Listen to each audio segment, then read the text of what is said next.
और अपने हमसाया से अपनी मालिद मोहब्बत रख। खुदावंद का ये हुक्म तो हमें बखूबी याद है, लेकिन इस आयत में लफ्ज हमसाया से क्या मुराद है?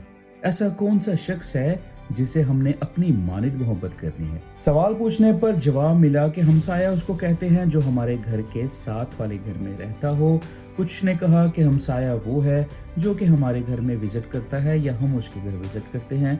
कुछ ने फैमिलीज को या दोस्तों को या उन तमाम लोगों को हमसाया कहा जिनको हम जानते हैं। अगर आपका जवाब भी यही है तो मुझे अफसोस के साथ कहना पड़ेगा कि ये मुकम्मल जवाब नहीं, ये जवाब वो नहीं जो कि बाइबल की रूह से होना चाहिए।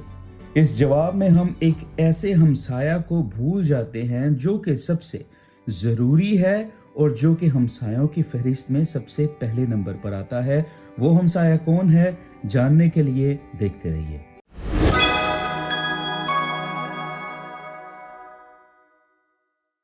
मैं हूं हैदर लासानी और आप हैं उर्दू चर्च हॉलैंड के ऑफिशियल प्लेटफॉर्म पर, और आज हम डिस्कस करेंगे कि हमारा हमसाया कौन है, लफ्ज़ हमसाया के क्या माने हैं, और लफ्ज़ हमसाया के मानों को जानकर हम ना सिर्फ अपनी बल्कि लोगों की ज़िंदगी भी कैसे बदल सकते हैं। इसके अलावा हम एक ऐसे हमसाये के बारे में बात करेंगे जो कि हमसायों की फहरिस्त में सबसे अव्वल हमसाया और सबसे ज़रूरी है, लेकिन हमने उसको कभी भी अपना हमसाया माना ही नहीं। शरीयत के एक उस्ताद ने खुदावंद यसु मसीह से यही सवाल पूछा। खुदावंद ने जवाब दिया कि एक शख्स यरूशलेम से यरीहो जाता था। ऐसा हुआ कि उसको डाकुओं ने रास्ते में लूटा, मारा पीटा और अधमुआ छोड़कर चले गए। इत्तेफाकन उस रास्ते से एक काहिन का गुजर हुआ, लेकिन वो रास्ता कतरा कर गुजर गया। इसी तरह एक लावी का भी गुजर वहां से हुआ, लेकिन उसने भी उस आदमी को देखा लेकिन उसकी खबर ना ली। फिर एक सामरी वहां से गुजरा। सामरी ने उस शख्स की खबरगिरी की, उसके मरहम पट्टी की और उसको अपने गधे पर लाद कर एक तबीब के पास ले गया। उसको इवन पैसे भी दिए और उसको कहा कि इसकी मुकम्मल देखभाल करना, और अगर और पैसे लगे तो वो उसको जरूर देगा। फिर खुदावंद ने उस शरीयत के उस्ताद से पूछा कि इन तीनों में से उस आदमी का हमसाया कौन ठहरा।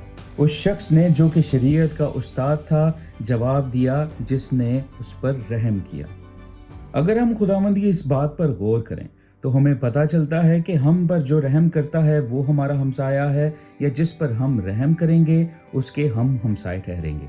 अगर लफ्ज़ रहम के मानों को देखा जाए तो लफ्ज़ रहम का मतलब है किसी को बेदर्दी दिखाने या सजा देने की ताकत रखने के बावजूद हमदर्दी दिखाना या माफ़ी देना रहम कहलाता है। मतलब कि आपके इख्तियार में दो चीज़ें हैं कि आप किसी को माफ़ करें या आप किसी को सज़ा दें। अगर आप उसको माफ़ करेंगे तो ये आपका रहम कहलाएगा।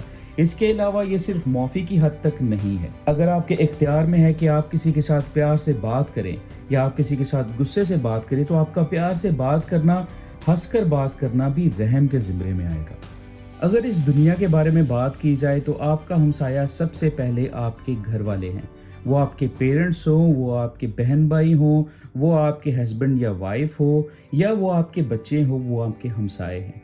आपने उनके साथ ऐसा सलूक करना है जैसा कि आप चाहते हैं कि आपके साथ हो। आप उनकी इज्जत करेंगे तो आपको इज्जत मिलेगी। इसके अलावा आपके घर के इर्द गिर्द रहने वाले तमाम लोग आपके हमसाए हुए। अगर आप एक फ्रेंडली नेबरहुड चाहते हैं या चाहते हैं कि कोई मुसीबत में आपके काम आए, तो आप भी लोगों पर रहम करना शुरू करें। इसके अलावा अगर आप स्कूल में हैं, कॉलेज में हैं, यूनिवर्सिटीज़ में हैं, तो आपके क्लासमेट्स आपके हमसाया हैं, प्रोफेसर्स, टीचर्स आपके हमसाए हैं, वहाँ पर काम करने वाले लोग आपके हमसाए हैं। तो आप उनको वैसे ही ट्रीट करें जैसे आप चाहते हैं कि लोग आपको ट्रीट करें। अगर आप काम करते हैं, एम्प्लॉई हैं या एम्प्लॉयर हैं, आपका अपना बिजनेस हो या आप कहीं पे जॉब करते हो, तो आपके हमसाए आपके कोलीग हो सकते हैं, इवन आपके कस्टमर्स हो सकते हैं। मिसाल के तौर पर आप चाहते हैं कि कोई आपको चीट ना करे, कोई आपको ऐसी प्रोडक्ट ना दे जो कि लो क्वालिटी हो, जिसकी प्राइस बहुत ज़्यादा हो।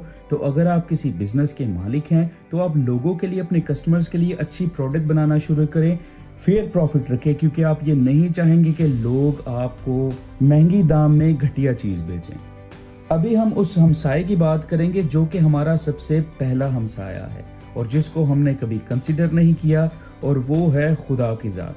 अगर रहम की बात की जाए तो खुदा की ज़ात ही सिर्फ एक ऐसी ज़ात है जो कि हमारे गुनाहों, जो कि हमारी गलतियों के बावजूद हम पर रहम किए जाती है, हमें मोहलत पर मोहलत दिए जाती है। وہ اس لیے کہ میرا بیٹا ایک دن سدھرے گا اور میری طرف واپس لوٹے گا۔ تو ہمارا سب سے پہلا ہمسایہ خدا کی ذات ہے، جسے ہم نے ویسے ہی محبت کرنی ہے جیسے ہم خود سے کرتے ہیں۔ سوچ کر دیکھیے کہ اگر تمام لوگ اس حکم کو فالو کریں اور انہیں اپنے ہمسایہ کی پہچان ہو تو یہ دنیا کتنی ہی خوبصورت ہوگی۔ اور سب سے بڑی بات، اس حکم کو ماننا کوئی مشکل بات نہیں ہے۔ خداوند خدا نے بڑے ہی آسان طریقے سے دنیا کے سارے احکام اس چھوٹے سے حکم میں ہمیں بتا دیے ہیں۔ تو عزیزو، صرف اور صرف یہی ایک رستہ ہے دنیاوی خوشی حاصل کرنے کا اور کتاب حیات میں اپنا نام درج کروانے کا اور خداوند کی آمد کے لیے تیار رہنے کا۔ خداوند آپ کو بہت خوش رکھے اور خداوند آپ کے ساتھ ہو۔ آمین۔